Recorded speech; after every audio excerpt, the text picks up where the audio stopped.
back to the Moonlight Game Devs podcast, the podcast where game developers share the story behind their latest game. Today I talked to Eric Tereshinski, known for his YouTube channel MasterIndie and being one of the pioneers of VR sword fighting games. We had a very in-depth discussion about designing, developing, and marketing games for virtual reality. This episode was a bit longer than usual, but I think this is warranted given all the great information that Eric shared in our discussion. Hey Eric, welcome to the show. Thanks for having me. You're the creator of Jet Island VR game. Can you kind of explain for the listeners who might not be watching this on YouTube with the gameplay, kind of what it's all about, and just paint us like a little bit of a picture of the gameplay? Yeah, totally. Yeah, like you said, it's a virtual reality game, and this is my second VR title. Back in the day, when VR first came out, I really thought that VR was just like a mode that you add to a regular game. But then around 2016, we got room scale tracking, where you can actually like walk around the room, and that was just like a huge game changer, and it really made me realize that you can't just port a regular game over to VR. I mean, I guess you can in some cases, but for the most part, you got to build a game completely from the ground up for VR. This game was completely that. So I had to come up with a completely custom physics system. And so Jet Island is a game that is all about movement. So you might have heard that in VR can cause motion sickness. And usually most games have teleport mode.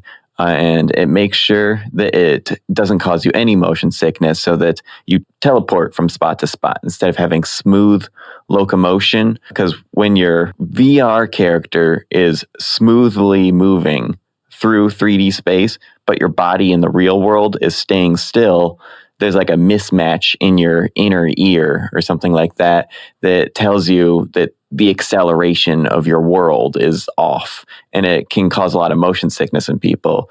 So a lot of VR games try really, really hard to avoid motion sickness. And Jet Island, it being my second game, my first game was a sword fighting game where you stay in one spot, so no motion sickness at all there. So once that was done, I was like, I want to go in the complete opposite direction and push the envelope and not give a crap about motion sickness and just see what kind of extreme movement we can get out of VR, which is a crazy idea. So have you ever played Tribes Ascend? Yeah, I actually have. Yeah, I kind of know what it's about for sure.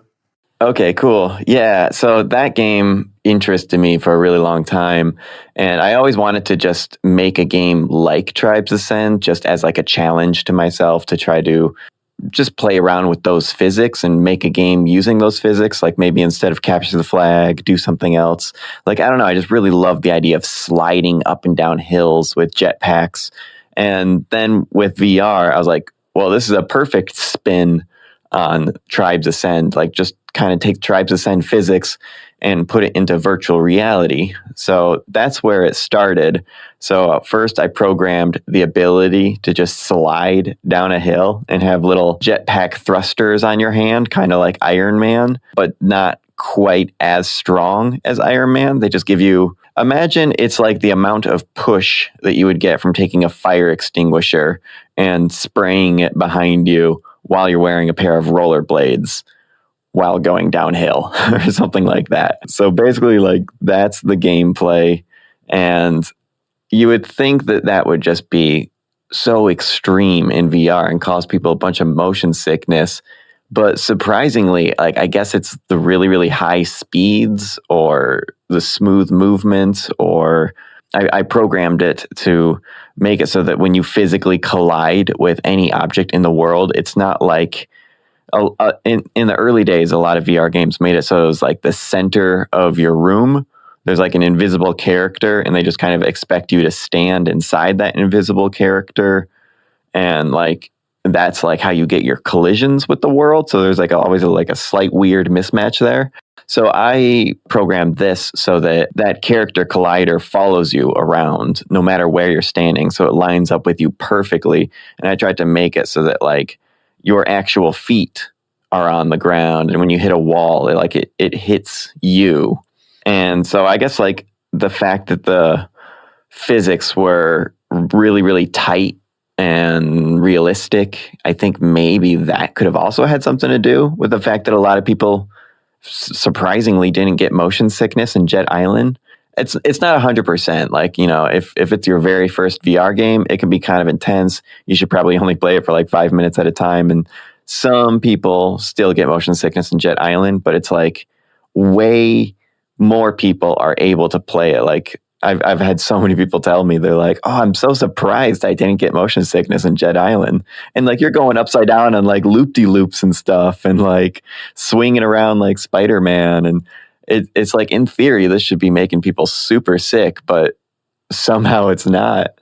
Yeah, I mean, you just took a deep dive right into all of the things I wanted to talk about for sure. Oh yeah, that's really exciting. Yeah, you went right in. I think it's great because it seems like you're really, really passionate about it. Because oh yeah, definitely.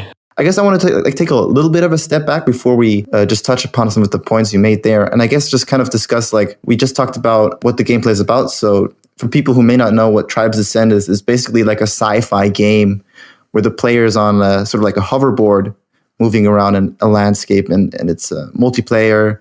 But mainly the main features are what you touched upon earlier, which is the physics, then the hoverboard physics, like kind of letting the player glide around in high speeds and shoot at other players. Yeah, that's a pretty big point that I can talk about for Jet Island. Yeah, like you said, the physics of Tribes Ascend, how you can like slide on stuff, and the movement of going up and down the hills. I think that's what, like, the flow of flowing up and down hills and flowing your momentum. I think that's what I really loved about Tribes Ascend. But yeah, so I took that idea and now it's like branched off. It's like reminiscent of Tribes Ascend, but now it's like kind of branched off into its own completely different thing. Originally, I was going to do Capture the Flag, kind of like Tribes Ascend. But early on, I realized that it would be really hard to keep a large number of players online at the same time. So I shifted from it being an online against each other type of game, like a competitive game, and shifted it to being an online co-op game. So that way you can play the game single player or in multiplayer, and friends can jump in or out of like your open world. So yeah, the game is a completely open world, and you explore and go through like these obstacle courses, and hidden throughout the world are these giant boss fights. So the first one is like this, I don't know how to describe him, this big turret snake robot monster thing. And it's all in like a low poly, like retro 90s kind of an art style. And I used the low polygon count to basically make the world ridiculously gigantic. Like, I think I measured it and it's like 16 kilometers across. It's one big giant open virtual world. Wow. But yeah, and then there's a giant robot worm creature that's always flying around in the sky.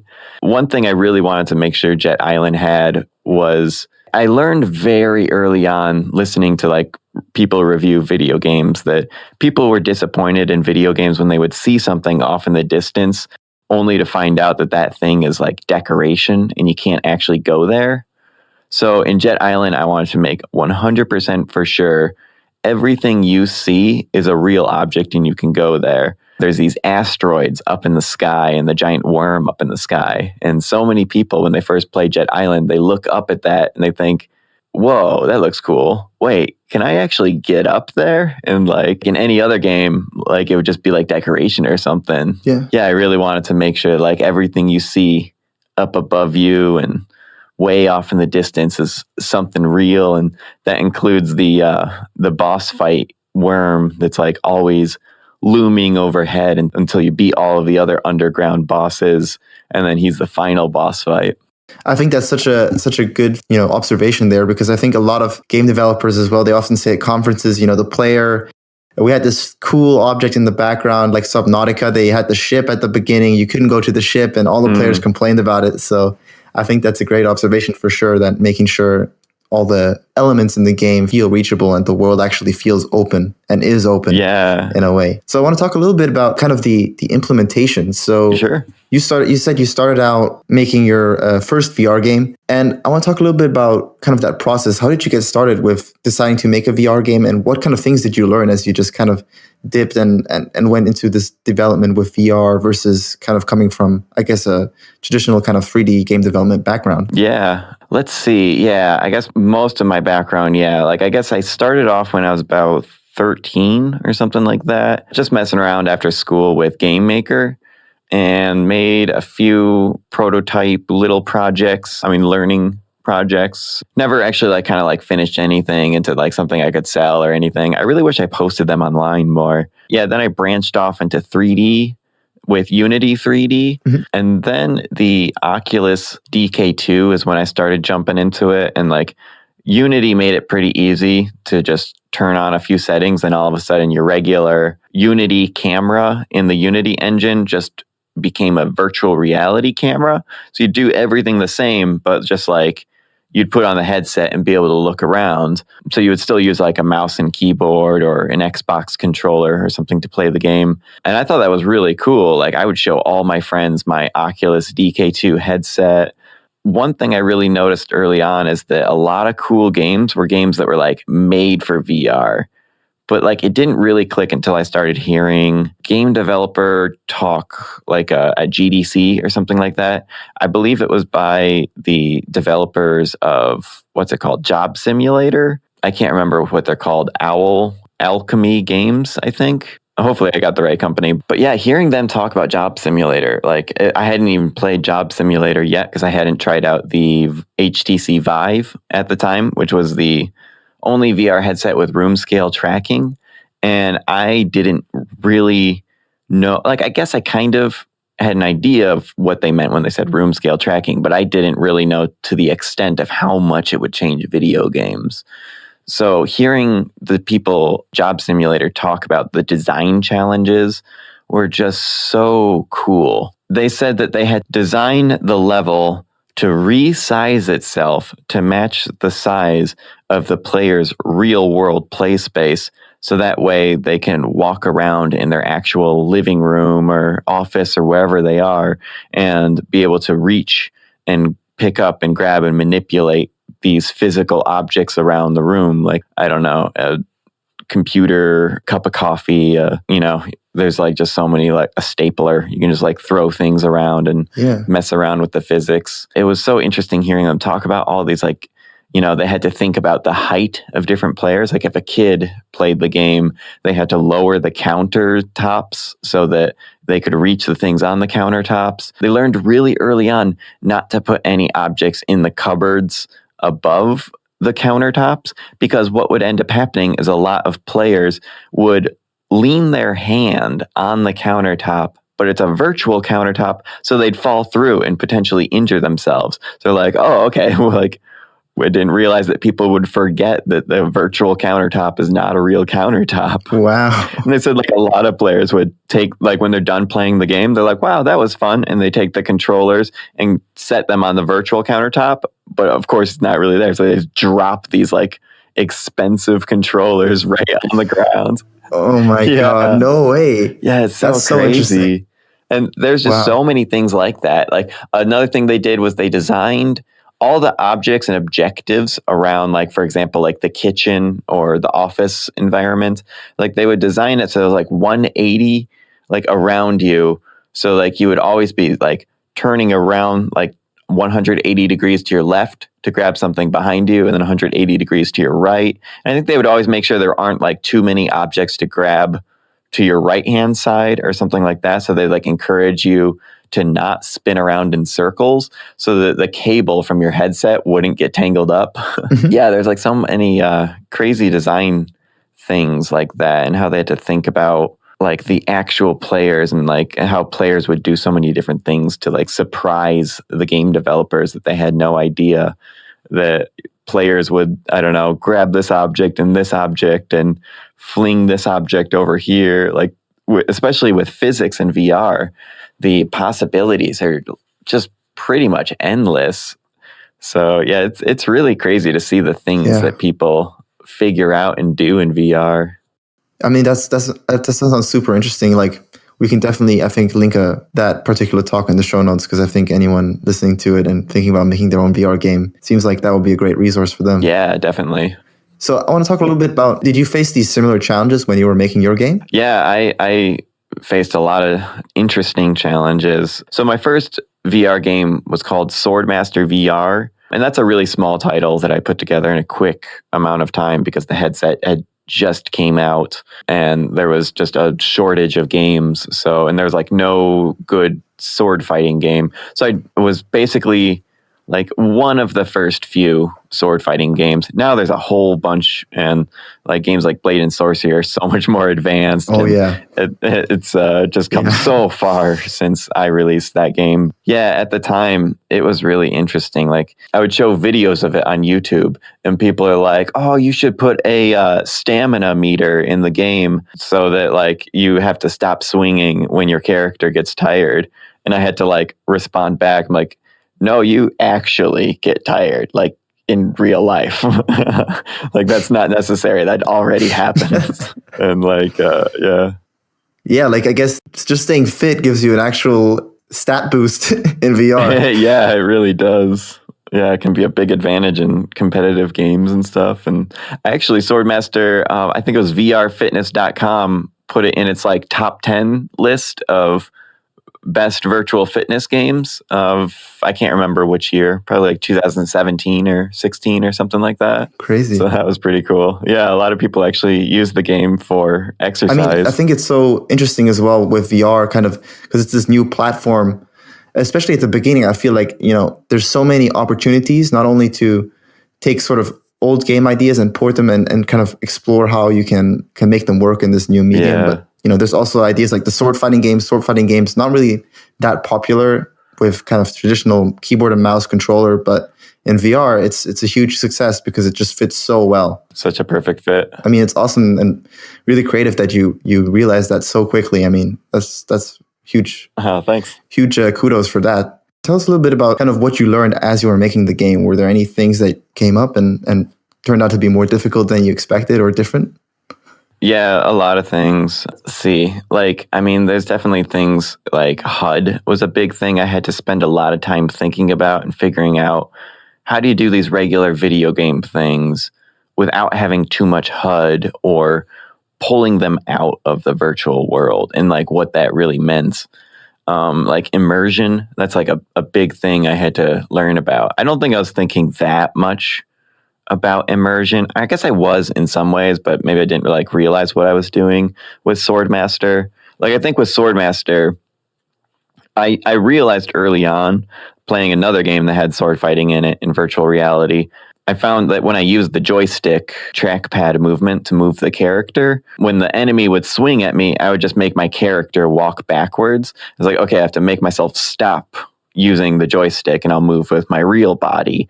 And then I would like actually dodge the sword attacks coming in with my real body. And I was like, holy crap, that was so much more fun.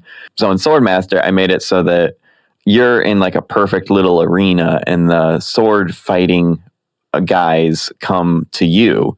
And they have like these big, long reach swords and do these big swings. I tried really hard to make the collision detection around your head and your torso as accurate as possible so that like you can really like get in there and dodge the sword attacks by like just moving your head out of the way really quick. And I just found that was a lot more immersive to make all the sword fighting fully in control of the player and not like this virtual character that you're attached to or something like that.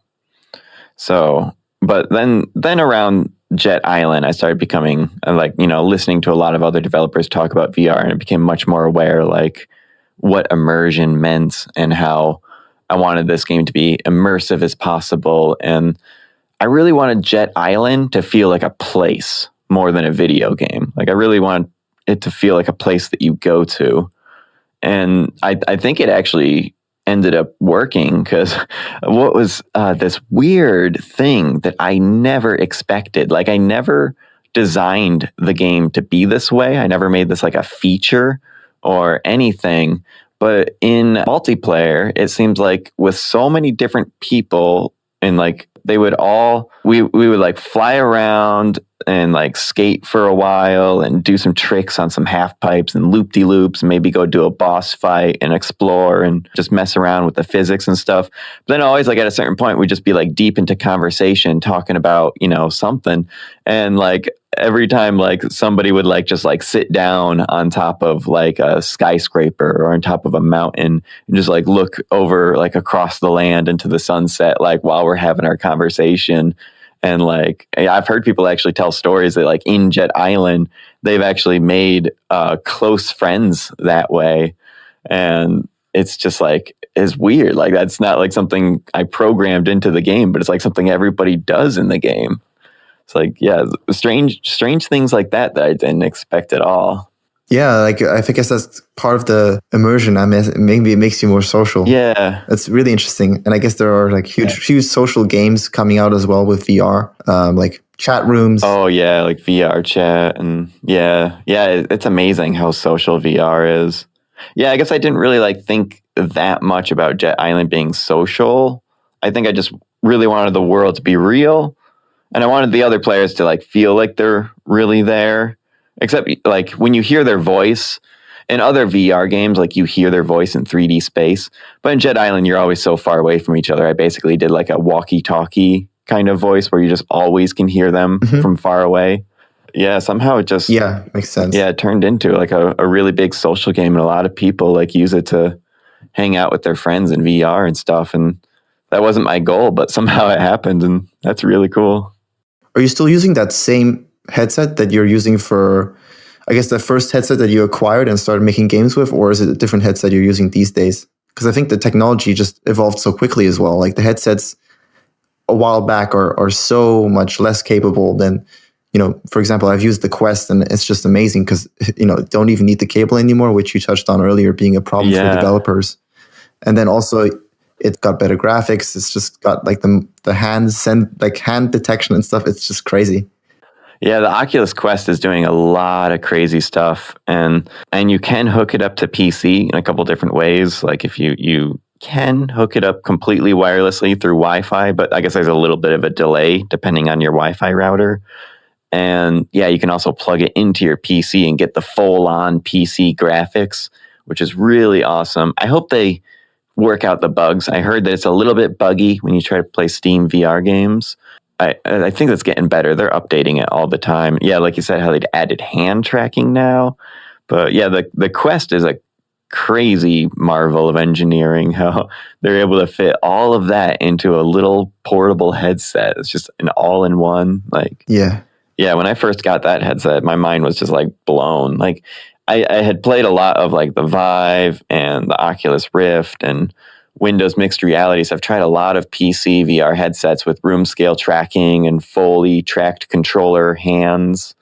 And so I went in it like expecting like, oh, it's going to be like that, but the graphics aren't going to be quite as high definition, but it does have a really nice screen. It has nice pixels and nice color. But yeah, like on its own, it can't display quite the fidelity of graphics as a PC can. Like, so you'll get more like cartoony, stylized, artistic looking games on the Quest, I think. Mm-hmm. But yeah, it's crazy that they're able to, like, it feels like we should have gotten the Quest in like maybe like another 2 or 3 years, but like somehow we already have it. It came out last year.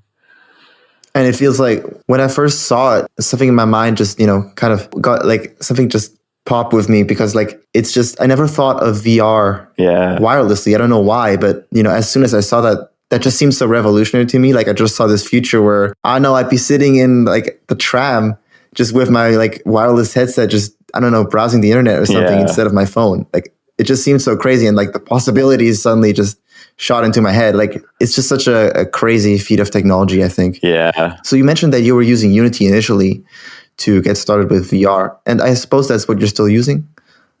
Yeah, Unity's great. Yeah, for sure. For all kinds of games. I want to talk a little bit about kind of maybe some people are in the audience, they want thinking about creating their own VR game. They may not have the headset yet or just didn't look too much into developing these types of games. How is kind of the transition sort of, what do I need to learn and what's kind of different? You know what I mean? Like from kind of SDK perspective. Yeah, totally. If that makes sense. All right, well, so you got regular Unity that all you got to do is download Unity, and you can make a 2D game or a 3D game. It works really, really good with 3D games, and I guess it has some tools to make it work pretty good with 2D games. Or I haven't messed around too much with 2D, but anyways, yeah, so Unity's great. That's like the standard, and so you download that for free, and the only difference is like with VR, so you got to have the headset, have it plugged into the PC. You have to choose whether you're going to go Steam VR or Oculus.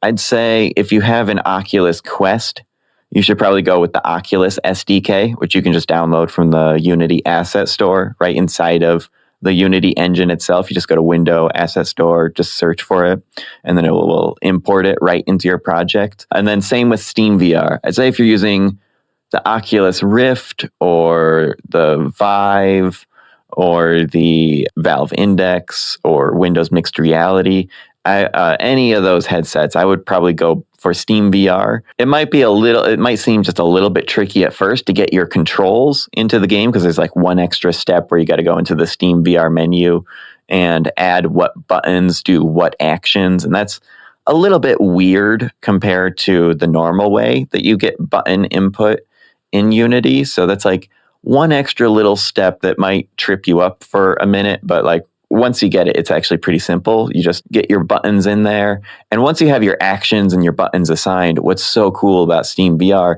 is it makes it really easy to keep on adding more headsets with different button mapping layouts. And you can even have people in the Steam community add their own custom button layouts to it. And they can send you I think it's a .json file of their button layouts, and then you can add it to your game for a headset that you don't even have. So it's really cool. It makes it like really, really easy for it to work with every headset. But yeah, Oculus will make it work really easy with either the Oculus Rift or the Oculus Quest, or your Oculus Quest plugged into your PC with Oculus Link, which is just a USB-C cable. If I'm developing with one headset, do I need to worry about making it compatible with the other, or is it kind of more or less a cross-platform? If you do it with Steam VR, it makes it a lot more cross-platform, a lot easier. And you don't necessarily have to upload the game to Steam. You can get a game on Steam super easy nowadays. It just costs $100. But if you're just practicing, just learning, I'd recommend a website more like itch.io. That's a really, really great one for uploading free projects. And there's an option to pay what you want, donation, tip jar, kind of a system for downloading the game. Mm-hmm. It's a really, really good place to upload your VR game when you're first getting started. And then if you upload it there using the Steam VR plugin from the Unity Asset Store, and you get it set up with your headset, it shouldn't be too hard for anyone else to get it working with their headset. And you can always find a community of online VR game developers and hopefully find some people who can help you customize the controls and test out your game to make sure it's working on other headsets as well. So if you own like a Valve Index, you could have a friend online test it out on the Oculus and help you get the controls and the button mapping working on that headset. So it's pretty cross-compatible. Thanks for listening to the show so far. I hope you enjoyed it. For technical reasons, we're going to split this particular episode into a 2-part series, so do make sure to subscribe so you don't miss when it comes out. We always appreciate if you guys leave a review on, for example, Apple Podcast, or leave a comment on YouTube or wherever, because, we read all of them and we take all the feedback you guys give us into account to make this show really great. So I hope you guys have a great rest of the week and look forward to seeing you join me for the next episode.